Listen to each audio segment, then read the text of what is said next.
Why are we here? Can I have a relationship with God? These kinds of things I can't measure with my microscope or my telescope.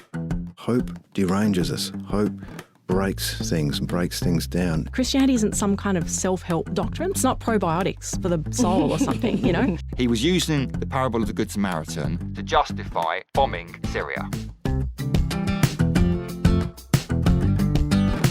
Welcome to Life and Faith from the Centre for Public Christianity. I'm Simon Smart. And I'm Natasha Moore. Now, as cultural stereotypes go, the figure of the nun has accumulated more than most. There's the comic version. I'm sure we can think of a few versions. Yeah, Sister Act. I grew up watching the Sister Act movies. Sister Act, do you remember The Flying Nun? No. The what? The Flying Nun you don't remember this? This was perhaps before your time, but it was a television program of my childhood. I remember it reasonably well. Sally Field, who's lovely always, plays the flying nun, and she was kind of the naughty nun, I think, but she also had this power to fly. She had the full habit, literally full flying. gear. She's not flying around the country. No, she's she'd fly over the houses, and can't actually remember why, but she definitely flew. Well, that may be up one end of the spectrum. Up the other end of the cultural stereotypes of nuns would be the unsmiling, stern teacher who, the terror of children. Not many people are taught by nuns anymore, but there are still, all these stories, all these novels and movies where the nuns are like these grumpy old women. And presumably there's been some truth to that experience for some people. Yeah, I mean, it has to come from somewhere, right? But then I feel like there are a lot of writers in particular who seem to have been influenced by being taught by nuns, and in a positive way. For sure. I remember going to hear George Saunders, who's the famous short story writer, now novelist. Won the Booker. Really acclaimed. Just wrote his book. And he talked about being taught by nuns in his primary school, and for him it was an incredibly positive experience. They saw something in him early on, and they used to feed him books all the time, say, you've got to read this, you've got to read this. He loved the nuns and thought they were really helpful for him. There you go. And even historically, the stereotypes are mixed, I guess. There's the whole kind of, you stash women in convents when they've had an unfortunate love affair or, they're troublesome or whatever. But actually, the monastic life for women in the medieval period and later was often a place where they could pursue education and have a huge influence and independence and stuff. Teresa of Avila was a bit of a boss, not at all the shy retiring historians type. Talk about this all the time, that at that time for women this was a path down which you could go where education would be really significant and you could express gifts of leadership and all this sort of thing. It tends to be a bit of a hard sell, though, today.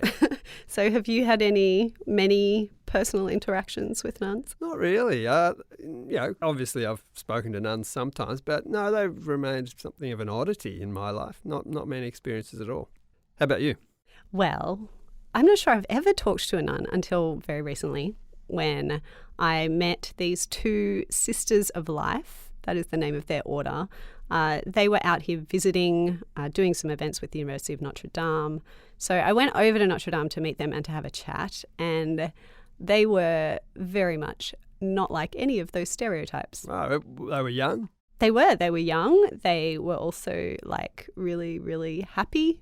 They were totally lovely, which I suppose you would expect nuns to be, nice people. But obviously it's not a common choice, as you say, these days. And so there were lots of things I wanted to ask them, such as what is a sister of life? And also, how does someone make a decision like this? So I'm Sister Jean Marie. My name is Sister Mary Grace, and we're both sisters with the community, the Sisters of Life. We have a particular mission to spread the truth that we're committed to, and that is that every single human person is good, is chosen by God, ordained with inherent dignity, and that's a truth that we think is worth proclaiming and standing by. And we also recognise too that in this world, that's something that's hard to remember. A lot of nuns these days dress like anyone else, and they don't necessarily live in a convent. But the Sisters of Life definitely look like nuns. They're not in the black and white habit like in Sister Act. They wear a white tunic with a navy blue scapula, that's kind of the long outer garment over the top, and a white veil with a blue headband, I think. I'm not totally sure I've got these terms right. But basically they look a lot lighter or more summery almost than what you're picturing. So we wear what we call a holy habit, and we wear a veil. I guess it's hard to describe it without being able to see it. But when you see us, it's obvious that we don't dress like the rest of the world. And part of this religious habit or holy habit is to be a reminder to the world. It's like a visible witness that heaven is real, that God is real, that there's something worth giving up for. Basically, as religious, as women religious, we are consecrated to Christ. We are set apart for Him. And this veil reminds us of weddings, right? So we're basically brides of Christ. We're married to Him because ultimately God He desires each of us to be united to Him fully in heaven. Or in a sense, the Bible often uses a spousal analogy, like, husband and wife. He wants to marry us. But sometimes we've been mistaken for many other things. We have a convent in New York City, and one night I think our sisters were walking on the streets back to one of our convents, and a group approached them and said, "Hey, sisters, what's the show on Broadway tonight?"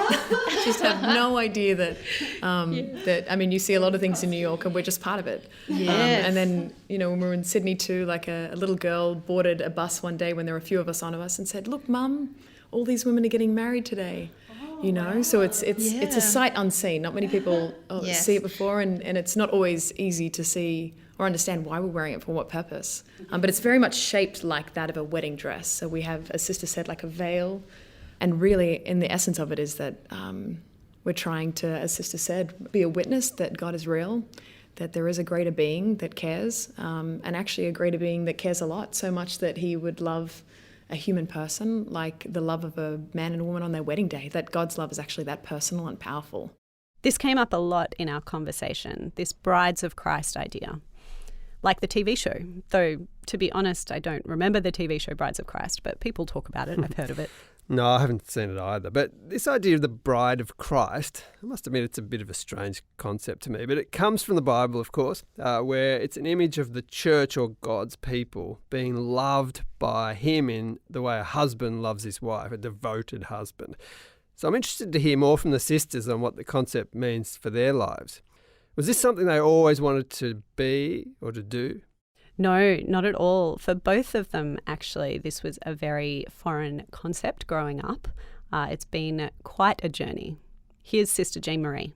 I grew up in a Catholic family, and I knew God was real and God loved me and all of that. But I never actually wanted to be a sister, probably because I grew up in Malaysia and we hardly saw any sisters around. And those that we did see were mostly old, and they were dressed as regular people. So there was never any real attraction because I loved having fun, adventures, and all of that kind of things. This was something both of the sisters talked about, that their impression of women religious, a term for being a nun, was that it would be about giving things up, not having any fun, not having the life they really wanted. That changed in particular when they met some actual sisters. When I was an adult, actually, I went to a young adult Catholic summer school in New Zealand, and they said there, pray about your vocation. And part of that openness was also because there were many young religious who were wearing a beautiful habit, joyful, which actually opened my heart up to even consider it, because these people were happy. They weren't just grumpy and old and, all of that. Yeah, so I started praying about my vocation, asking the Lord to show me His will. And one very key point that happened actually was after World Youth Day in Sydney, I actually came back to my faith. I just knew that to be truly happy, doing the will of God is what would actually lead to my true happiness. And I went to a confession once with a priest who's actually from Sydney. And after my hour-long confession, he asked me, do you want to be a saint? And the first thing I said was, yes, as a reaction, yes, because I didn't want to look bad, right? But the truth was, what was going through my brain was, no, it would be a life of suffering. I'd have to give this up, give that up. No. So now he's talking and I'm distracted with, oh my gosh, I just lied to this priest right after confession. So I said, Father, stop. The truth is, when I said yes to your question, I was actually thinking, no, I don't really want to be a saint because I'd have to give this up. I'd have to live a life of suffering, penance, mortification, etc. And then he laughed at me and then he said, you know what? the truth is, if you try your best to be a saint and to do the will of God, you will be the happiest person in the world. And so I took his advice, and I started seeking the will of God in all things, including my vocation, not just assuming it's marriage. And so one thing leads to another, prayed about it, felt the Lord calling me. They led me to the Sisters of Life, and here I am today. And I could not imagine a life any happier than being a religious. For Sister Mary Grace too, this was a really unexpected decision. Well, I sure didn't grow up with nuns either. My only exposure to nuns, I think, was in the movies when they were singing and dancing. And I actually do remember some sisters coming to my school once, but all I remember was that they did not eat chocolate and they didn't go to the beach on the weekend. So again, I was like, it's just, it's never meant to be. It's just not going to work out. I won't be happy. But to be honest, I didn't think people were doing this anymore. And it wasn't until I was going to university, and I didn't really know what I wanted to do with my life, but I knew I wanted to do something great. I remember one afternoon actually driving over to the beach to try and get a night surf after school, and I remember having this moment where I was like, wow, God, I want to do something great with my life. You know, I want to do something meaningful. I don't want to just get by. I don't want to just sit by in an office all day. I don't know. I just desire to do something great. I have no idea what it looks like. I loved sport. I loved my faith. I had good family and friends, but I just had no particular direction. So anyway, I went to university. And then again, World Youth Day hit Sydney in 2008, where basically 500,000 Catholics from all over the world descended on the city of Sydney. And so too, it seemed like all of Rome and all the nuns and priests that ever lived and existed. And I remember meeting the sisters for the first time in my life, and I thought, oh my God, they are normal, they are real, they're approachable. There's a joy and a peace about them that I had not seen before. And it was striking and confronting, actually. I was like, wow, what is it about them? They've given up everything I'm looking for. You know, they've given up a career, a family of their own. It didn't make sense to me at first, but I was struck by them. And I was struck by how relatable they were. And I remember one night they were singing to us in an event. And I remember sitting there and I just started crying and crying. And I didn't really know why, and crying and crying. And I remember almost experiencing like I was being filled with love. And experiencing, perhaps for the first time in my life, a personal encounter with God. That these sisters embodied the one that they were married to, Christ, and he was touching me. And I knew in that experience that that was what I was looking for, and I wanted more of it. This personal experience of God, which is hard to understand, especially if you're someone who doesn't believe in God, and even if you're someone who does, is a key piece of the puzzle here. Both Sister Mary Grace and Sister Jean Marie were very clear that it was looking for happiness and fulfillment that led them down this path. It's not a choice that led them away from those things. For Sister Mary Grace, it took a good few years after that night to arrive at that decision. She went off to university, she got a job that she loved, she was really enjoying life, but she also felt like something was missing. And again, it was another time when I was driving over Anzac Bridge. I remember, I'll never forget, I was driving home and I thought, I'm 21. I got a job I love. I have the car I want. It was convertible. That helped. I was on my way to the beach. I thought, oh my gosh, I am so content with my life, but I'm not satisfied. And I said, God, I'm so grateful for everything in my life, but I'm not content. I want more. I want something more. And then I realized, I thought, I have everything, but I want more. I would change everything in my life if I could have you.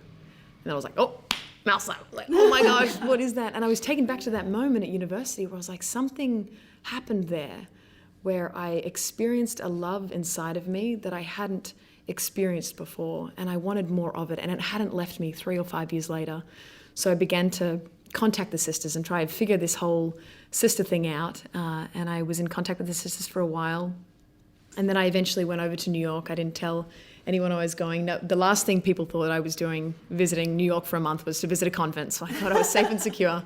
So I went over and I visited the sisters, and I really asked God, I was like, what do you want from me? What do you want of my life? Do you want me to become a nun? Is this what your desire is for me? Is this what your will is? Do you want me to be married? I was a little bit confused, and I wondered whether I'd ever know.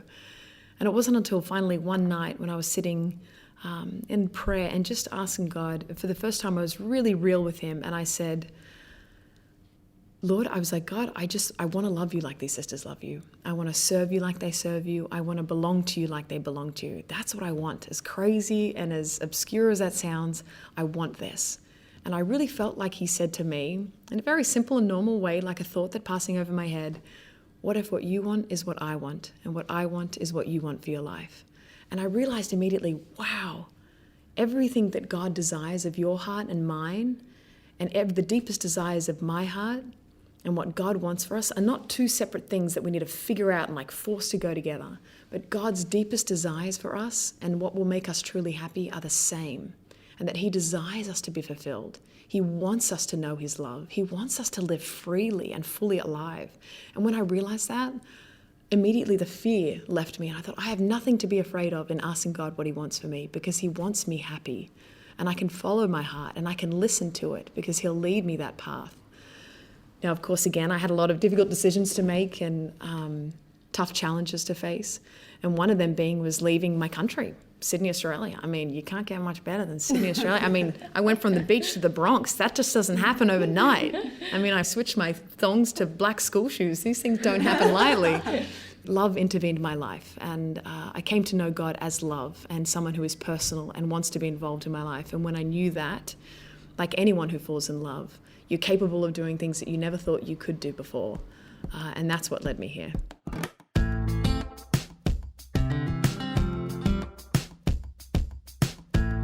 You're listening to Life and Faith, and we're hearing from Sister Jean Marie and Sister Mary Grace from the Sisters of Life.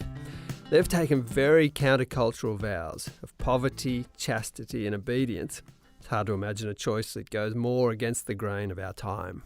Yeah, it really is countercultural on every level that you can think of. I mean, it's a huge commitment and sacrifice at a time when we're very into keeping our options open. It's choosing celibacy in an age that's obsessed with sex and romance. And even the way that they live communally, convent life, is very different from how independent and disconnected we often are from each other now. I asked them about this. Sister Jean Marie did point out, first of all, that it is a big decision and they don't exactly rush into it. We actually start with temporary vows. So there's a period of formation to start with for about 9 months, where we basically we go through the transition from being out in the world and having total autonomy on whatever you want to do, whenever you want to do, to the rhythm of religious life, to daily prayer, regular prayer, to living in community with our sisters. And then we have 2 years of formation with our community of novitiate, where we receive the holy habit, we receive a religious name. After 2 years of formation, we then have the opportunity to profess our first vows.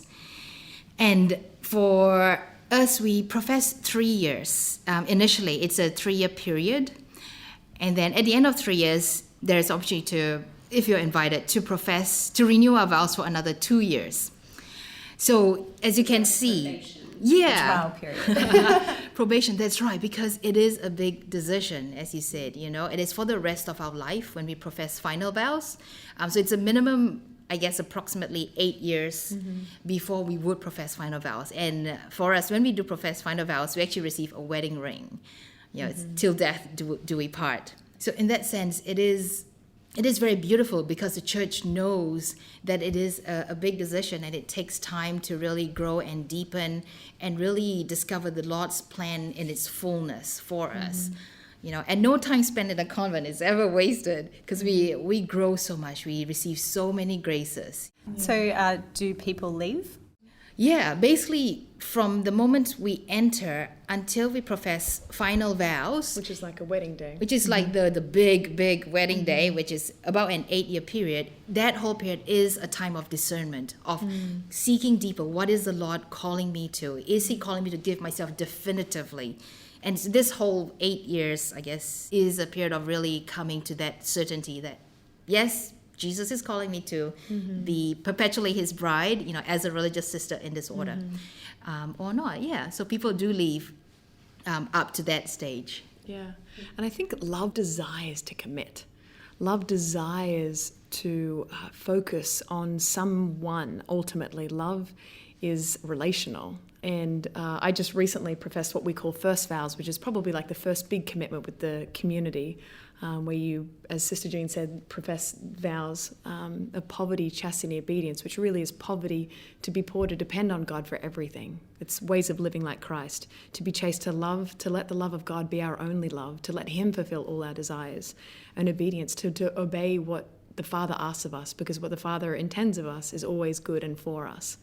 And when just last August, I professed my first vows, and that day, so it was like a wedding day for me, it was really an experience of freedom, because it was the first time that I was able to say, Lord, I love you so much that I actually desire to commit myself to you like a bride does on her wedding day to her spouse. I mean, any woman walking down that aisle on her wedding day is not thinking about any other man but that one at the end of the aisle. And I think love ultimately desires to give itself away to the beloved, to the other person that is loved. And it's the same in religious life, is ultimately we're driven by love and our focus is love himself. So that as sisters, to commit is actually an experience of freedom, because that person we're committing to has a face and a name, Jesus Christ. And yes, there are sacrifices, there are offerings, but it's every day I see in the missions of the mums that live with us that, stay late up at night, getting up for their children that are crying, or that make sacrifices during their day to go to work so to provide for their food for their children at night. Love is demanding and takes sacrifice, but at the same time, it's the most fulfilling thing as well, because it has a focus, it has a person. And as religious, that is God himself.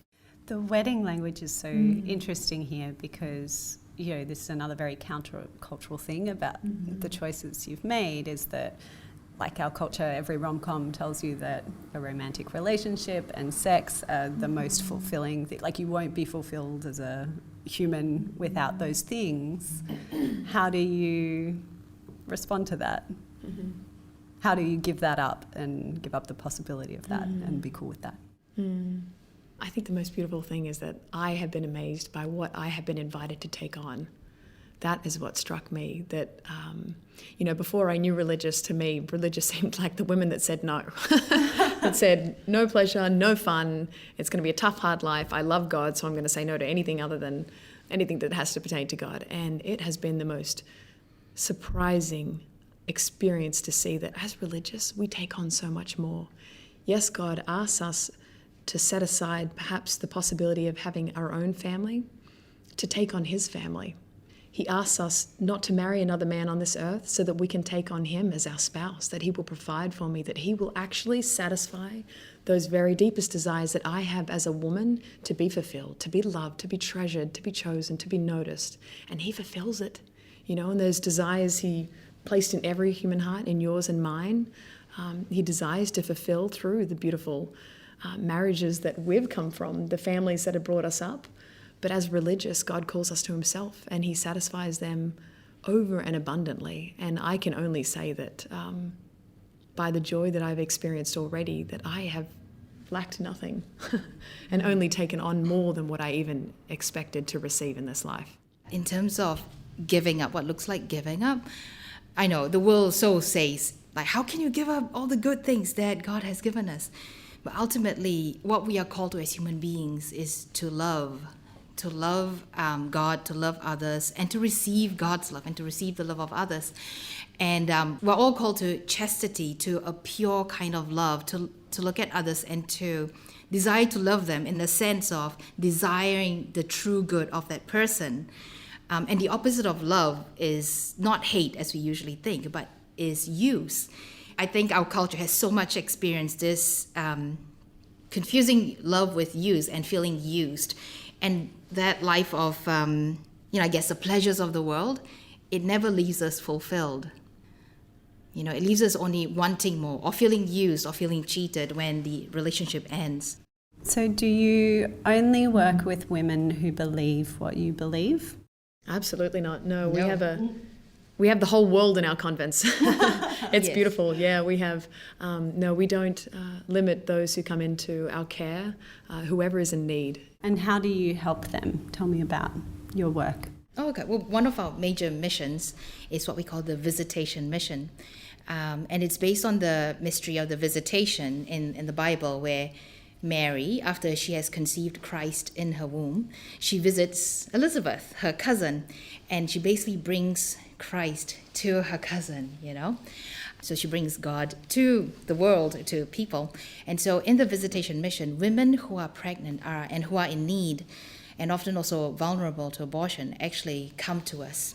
And we accompany them, we walk with them, we support them. Here's what's different about the Sisters of Life as compared with other orders of nuns.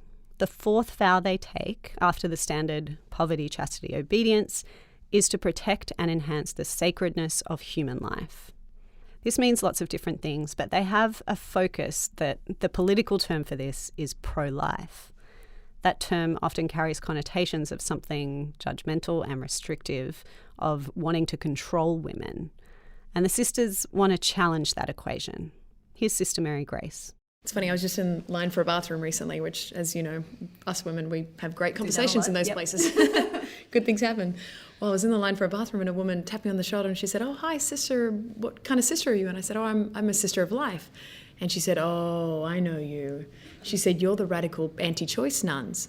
And I was like, wow, okay, not the lightest bathroom conversation, but okay. I said, well, actually, I'd like to think we're more known as the radical pro-woman nuns.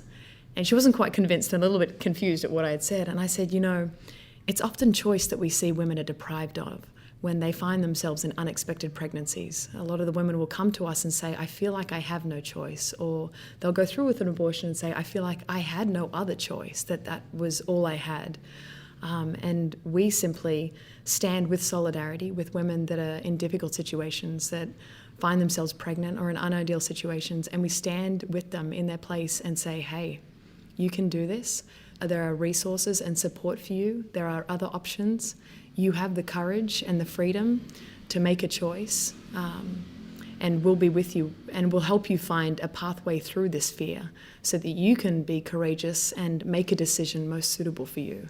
And what we have found is that a lot of women don't know that when they turn up to abortion clinic, that they are terrified and scared and often feel like that's their only option. And we just hope that we can stand with them and say that there is actually another choice and it's on offer for you, and we love you and we'll be with you in it.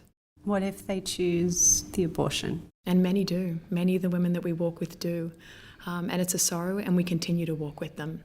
And that is another beautiful ministry that we have, a ministry that we're privileged to walk with women that have suffered the real effects of an abortion. And that's one of our most beautiful missions, because we see the power of God's mercy and love that is unconditional, that loves a woman back to life, to be able to find joy and healing and new life where she didn't think it was possible again.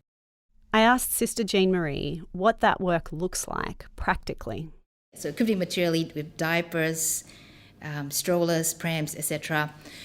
And often they are facing enormous pressure, especially in the culture today, where everyone is telling them, "Oh, you can't have a baby right now. You haven't finished school." And all these pressures, even from the father of the baby, from their own family, to basically end the life of the baby. And we are there to be with them, to love them, to let them know of their own goodness, of their inherent dignity, that they are loved and that they can love. So we support these women, we walk with them, we let them know that there are options, there are choices, there's people who want to support them, who want to journey with them. Yeah, and we also have a big network of co-workers of life, and they're basically lay people who live in the world, and they open up their hearts, they open up their resources to support the women that we serve. Yeah, there was once we'll call her Monica. She called the Sisters of Life asking about something practical. I think it was about housing, or where can I get housing?